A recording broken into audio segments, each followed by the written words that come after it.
Сайн байцгаана үзэгчдээ. Tech Forum podcast-ийн Tech Week 2025 арга хэмжээн дээрээс бэлтгэж байгаа тусгай зочны ярилцлага маань үргэлжилж байна. Энэ удаад бид оюуны өмчийн гүүр компани үүсгэн байгуулагч гүйцэтгэх захирал Лавгсроо гэгчтэй ярилцах гэж байна. Өдрийн мэндийг хүргэж байна. За баярлалаа, өдрийн мэнд. Тэгэхээр хаасаг үл технологийн арга хэмжээнүүд, технологи ярилцсан хэлэлцүүлэг, илтгэлүүд болж өнгөрч явах шиг байна. Тэгэхээр хоёулаа гийнхэн ярилцах сэдв бол илүү оюуны өмч тал руугаа байгаа тий. Тэгэхээр ер нь яг технологийн бүтээгдэхүүнүүдийг хэрхэн Монгол улсад оюуны өмчөөр бүртгэж авдгийг, ямар асуудалтай зүйлсүүд байна, эдрийг дараагийн шатнд бид нар яаж гаргах юм гэдэг талаар ярилцъя гэж бодож байна. Тэгэхээр яг одоогийн нөхцөл байдал технологийн бүтээгдэхүүнүүдийг оюуны өмчөд бүртгэж авах, бараа тэмдгээр бүртгэж авах дээр ер нь яг ямар процесс явагддаг вэ? Та тэр талаарх мэдээлэл эхлээд үнтэй олцсон. За тэгэхээр оюуны өмчийн тухай ярихад тийм ээ ярихаас өмнө тэр технологийн бүтээгдэхүүн гэдэг баазаа хэрэг тодорхойлж үзмээр байгаа байхгүй юу? Тэгэхээр технологийн бүтээгдэхүүний хувьд бол гол онцлог нь intangible буюу те одоо бит бус дийлэнх хэлбэр нь те дийлэнх нь бол бит бус одоо ямар нэгэн цахим платформоор дамжиж тийм ээ хэрэглэгчд хүрч идэг ийм онцлогтой. Тэгэхээр оюуны өмч бас өөрөө тийм бит бус intangible хөрөнгийн тухай яригддаг. Дээрэс нь оюуны өмчийн ирэхээр одоо таны одоо тухайн одоо зохиогч эрэхт холбогдох ч юм уу те таны одоо барааны тэмдэг, нэр лого гэдэг энэ бүх зүйлүүдийн одоо эрхийн хамгаалалт бол үүсч идэг гэсэн. Тэгэхээр технологийн бүтээгдэхүүний хувьд бол дийлэн хувь нь бол энэ зохиогч эрэхтэй бол холбогддог. Копирайтын эрхийн хамгаалалт бол ихэнх тохиолдолд бол яригддаг байгаа. Одоо хэн нэгэн ийм платформ хөгжүүлээд тий өөрийнхөө бараг 3-4 жил хөгжүүлсэн платформоо зохиогч эрэхэд одоо Монгол улсад бүртгүүлье гэж бодохоор би хэд хэдэн стартап байгуулж ирсэн үүсгэн байгуулагч нараас зовлонгийн сонсож ирсэн зүгээр ийм барааны тэмдэгт өгчдөг. Тэгээд тэр нь яг тэр хүмүүст бол хангалтгүй байгаад байдаг гэдэг ийм гомдлууд айгүйх байдсан юм шиг санагдсан. Тэгэхээр энэ зүйлийг одоо яаж тайлбарлах вэ? Одоо энэ дээр тий яг оюуны өмчийн эрхийн хамгаалалт гэхээр ганцхан барааны тэмдэг авчингууд бүх зүйл ингээ коверлогдсон гэсэн үг биш байхгүй юу? Тэгэхээр энийг айгүй цогцоор нь авч үзэх хэрэгтэй. За барааны тэмдэг гэдээ ярих юм бол нэр логотой холбоотой ингээд зүйлүүд бусдаас ялгарч байгаа тэр зүйлүүдийг үнэл ярьж байгаа тийм ээ.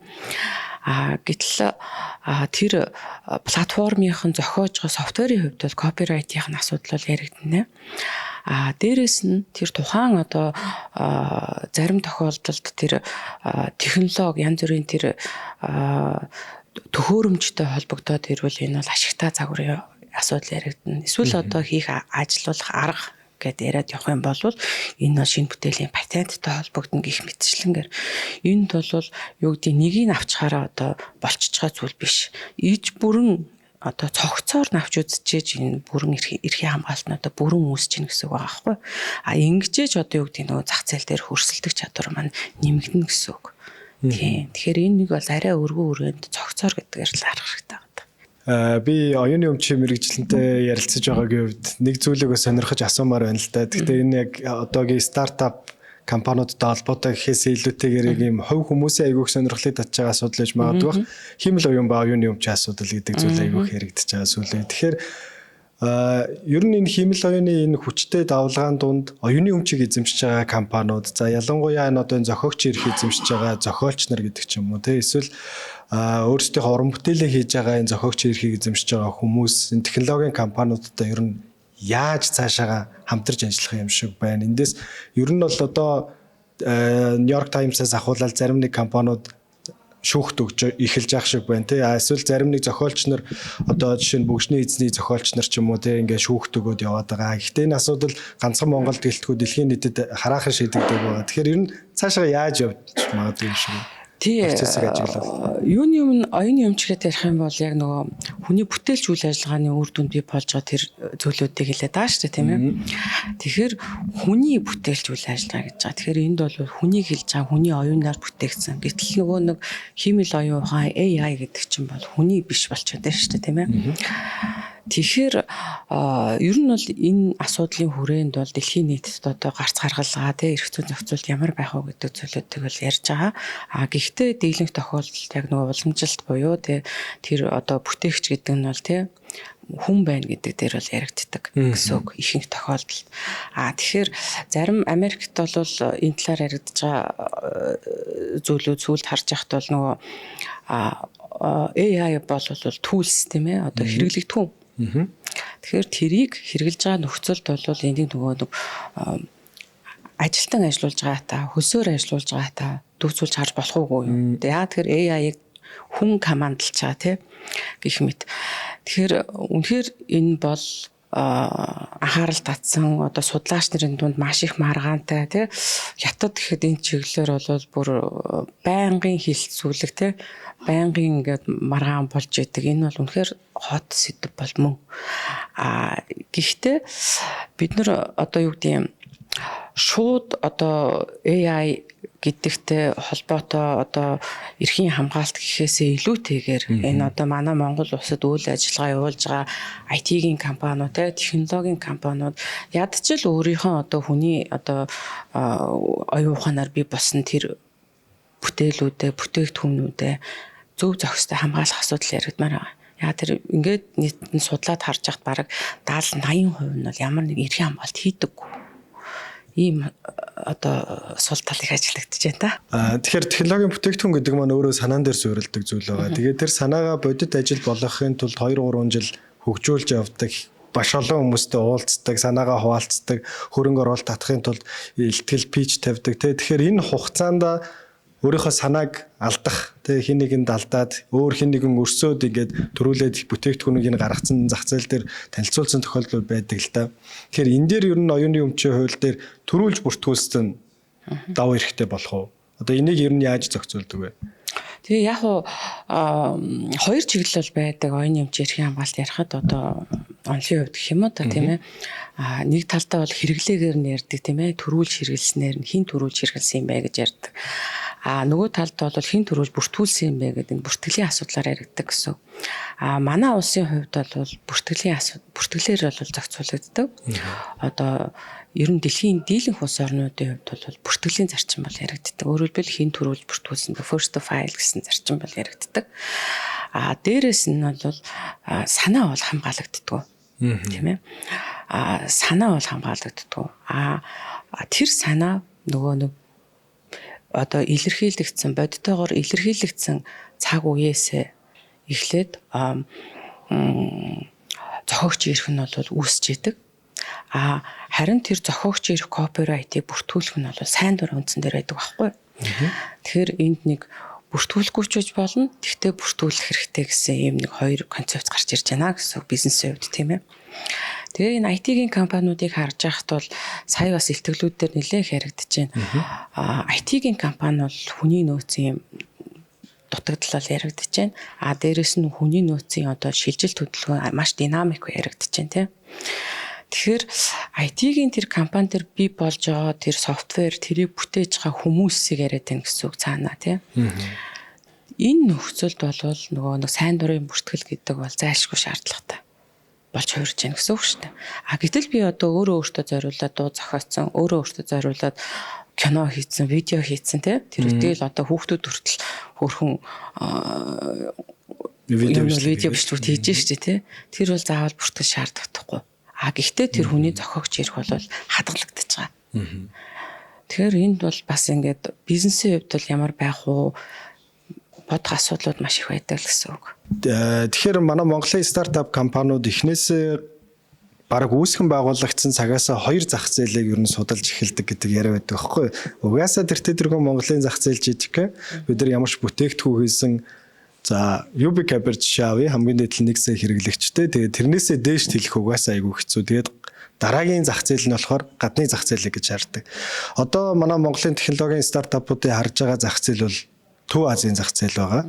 За дараад нь өөр зах зээлүүдийг ингээд нэгээрээ судлаад явах байх л та. Гэхдээ миний зүгээр асуух гэдэг зүйл болохоор гадны зах зээл рүү олон улсын зах зээл рүү технологийн компаниуд маань гарахтаа оюуны өмчийн зүйл дээр ер нь хэр бүтлгүүтдэг вэ?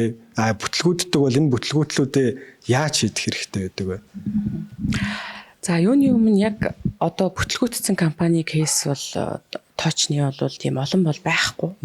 Яагаад тэгэхээр тэрийг мэдрэх цаг хугацаанд очоогүй байж магадгүй гэж бодож байгаа байхгүй юу? Яа тийм учраас ингээд хүн болгон амар нөгөө easy те ингээд нөгөө айдсгүйгээр ингээд яваад байна шүү дээ те бид нэр ингээд Хонконгийн зах зээл дээрээс хөрөнгө оруулалт татлаа. Тэгээ Ятын зах зээл дээрээс ийм хөрөнгө оруулалт татлаа гэдэг. Тэгээ мэдээнийхэн дагуу тэр компани ерөнхий ингээд оюун эмчийн байдлыг судлаад үздэг байхгүй юу хоббигоороо гэчээр. Тэгээ үзэхэд бол оюун эмчийн эрхийн асуудал нь цагаан цаас тий хов хоосон байж идэг. Энэ бол жинхэнэ айх ёстой асуудал энэ дээр байж идэг. Өөрөөр хэлбэл тэр хүн тэр IT-ийн компани маань тий копирайт болон патент тий барааны тэмдэг тэр бүх асуудлуудаа баталгаажуулаагүй дотоод эрхийн хамгаалалт байхгүй үйл ажиллагаа болж байгаа тэр гадаадын зах зээл дээр ямар нэг эрхийн хамгаалалт байхгүй энэ талаар бүр тийм ямар ч сигналгүй яваад байгаа байхгүй юу. Тэгэхээр энэ бол маш том эрсдэл байх магадaltaй. Гэхдээ яг одоо бол тулгараагүй байна. Ирээдүйд бол хин нэгэн дээр тулгарх нь бол зайлшгүй гэж хэлмээр байгаа байхгүй юу. Тэгэхээр бид нэр бас залуу байна те бүгдээрээ одоо энэ технологийн компаниуд маань харьцангуй залуу те нэг дунджаар нэг 10-аад жилийн настай ч үйт юм уу. Тэгэхээр яг одоо энэ цаг мөчид бол өчөөс эхлээд тийм ээ аль болох эртхэн л одоо сигналыг авч төрүүлж л одоо хөдөлсөн нь бол хож хэмшөө гэдгийг бас захимаар байна. Нэмээд яг энэ талаар нэг зүйл дэлгэрүүлээд сухад ер нь технологийн стартап эхэлж байгаа залуучууд бол өөр салбараас орж ирж байгаа учраас оюуны өмчийн талаар бас тодорхой бас энгийн мэдээлэл ч гэсэн айгүй дутмаг байгаа юм шиг харагддаг. Тэгэхээр тэр нь ч гэсэн бас таны дөрөвний хэлж байгаачлан нөгөө цагаан цаас гэдэгтээ ер нь дүүцэж байгаа болоо гэж бодож байна. Тэгэхээр Монголынхаа оюуны өмчөд бүртгүүлчвэл олон улс руу гарахад ямар нэгэн асуудал байхгүй юу? Эсвэл олон улсын оюуны бүртгэлийг бас нэг байгууллага дахиж бүртгүүлэх шаардлагатай байдаг уу? За яг энд манай ихэнх одоо харилцагч компанид бас ирдэг асуудал тэр байхгүй юу? Олон улсын патент авчаа гэж үрж ирдэг тийм. Олон улсын барааны тэмдэг авчаа гэж үрж ирдэг байхгүй юу? Гэтэл энд бол олон улсын гэсэн ойлголт бол яригдахгүй. Тухайн газар нутгийн хүрээнд гэж л яригдана. Таны одоо зогсож байгаа одоо энэ Монгол улсын нутаг дэвсгэр үгүй бол та Хонконгийн нутаг дэвсгэр дээр гэвэл те тэр нутгийн хүрээнд те эсвэл одоо Европын холбоо эсвэл Хятад эсвэл Герман ч гэдэг юм уу те яг тоочны тухайн газар нутгаараа хязгаарлагддаг гэсэн үг байхгүй эрхийн хүрээнд гэсэн үг. Тэгэхээр бизнесийн стратеги тактик нь хэрэгтэй байгааз өнөөдөр би дотоодын зах зээл дээр 3 жил ажиллаж байгаа. Гэхдээ би ирээдүйд одоо Сингапур руу бүтээгдэхүүнийхаа одоо өргөжлөлтийг хийнэ, scale up хийнэ, тэнд хийнэ гэж тооцоолж байгаа бол өнөөдөр бүртгэлийн асуудал яригадаад 3 жилийн дараа тэнд хөл тавих та амар safe явж орно гэсэн үг байхгүй. Тэгэхээр оюуны өмчөнд төрүүлж хийгддэг. Тэр улс руу хөл тавихаас өмнө тэр улс руу очих тикетээ авахаас өмнө 1 жил, 3 жил, 2 жилийн өмнө бүртгэлийн ажиллагаанууд эхэлдэг.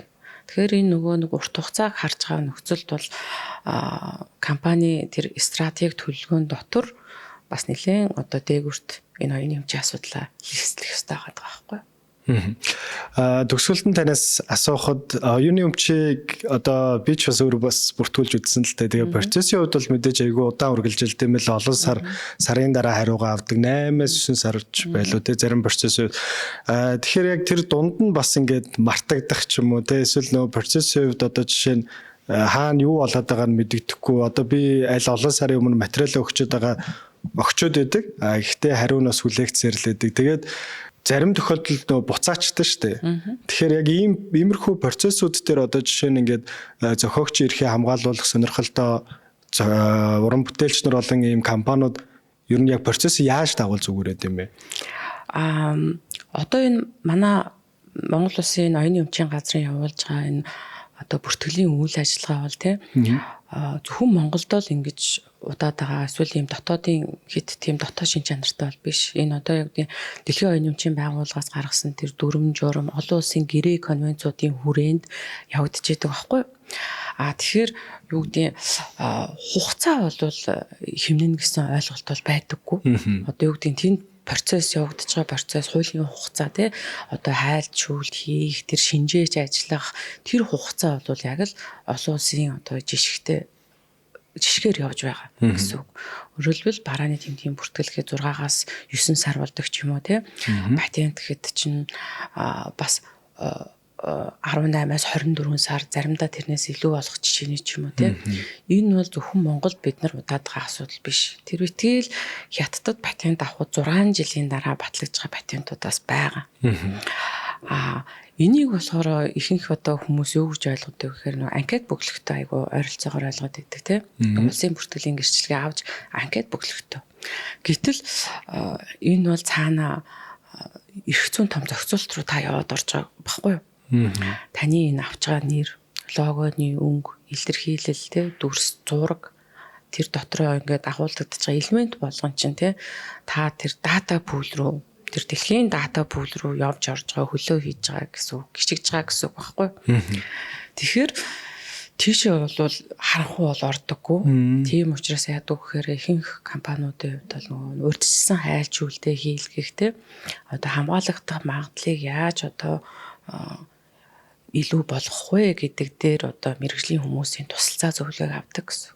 Тэггүйгээр нөгөө нэг ихэнх хүмүүсүүд анкет бөглөхийн дайны бодоод тий компаниуд яг тэгдэг. Анкет бөглөн гэж бодоод хэн нэгэн зав чөлөөтэй байгаа хүнийг яадаг. За чи газ тийш яваад очоод газ тэрийг бөглүүлчихэд ингээд өгчөөд хүрээд ир гэдэг тий. Гэтэл тэр хүний хувьд бол энэ асар том бодлогын шийдвэр гаргаж явж байгаа хүн нөхгүй юу. Тэгэхээр энэ чухал асуудалтай бити хөнгөн андаасаа болж өгвөл ингээд мэргэжлийн хүмүүсийн зөвлөгөөг аваасаа энд зүгээр анкет бөглөх биш таны айгүй том стратеги тэр том амбицийн талаар ингэж одоо буулгаж яах гэсэн үг байхгүй тэрийг нь одоо эрхийн хамгаалтанд одоо оруулж яах гэсэн үг. Тэгэхээр 2-3 жилийн дараа бүтээгдэхүүнээ гаргана гэдэг төлөвлөгөөтэй явж ивэл яг өнөөдрөөс оюуны өмчийг хамгаалах асуудлаа эхлүүлэх нь бодлогын хувьд бол хамгийн зөв шийдвэр байх нь шүү дээ. Тий. Одоо бид нэр технологийн компани гэдээ ярихаар ихэнх Монгол компаниуд биднэрт патент шаардлагагүй, бид нар патент хийдэггүй гэдэг байхгүй юу? Гэтэл одоо хамгийн том технологийн компани гэдэг чинь Tencent тий хамгийн том яг том компани тий хятад. Тэгэхэд чинь 110,000 гаруй патент шинэ бүтээлийн патент гэсэн. BYD бас 100,000 гаруй патенттэй. OpenAI гэх тий дижиталын зах зээл OpenAI гэдэг чинь 60 гаруй энтер гэх тий. Тэгэхээр энэ технологийн салбарт бас патент бас яригдаж болдог гэсэн үг байгаа байхгүй юу? Тий. Барааны тэмдэг гэхэд чинь бүр бас л хичнээн мянгаараа яригддаг тий. Энэ бол технологийн зах зээлээр бизнесээ хамгаалж байгаагийн нэг илрэл гэж ойлгож байна энийг. За баярлалаа танд. За баярлалаа.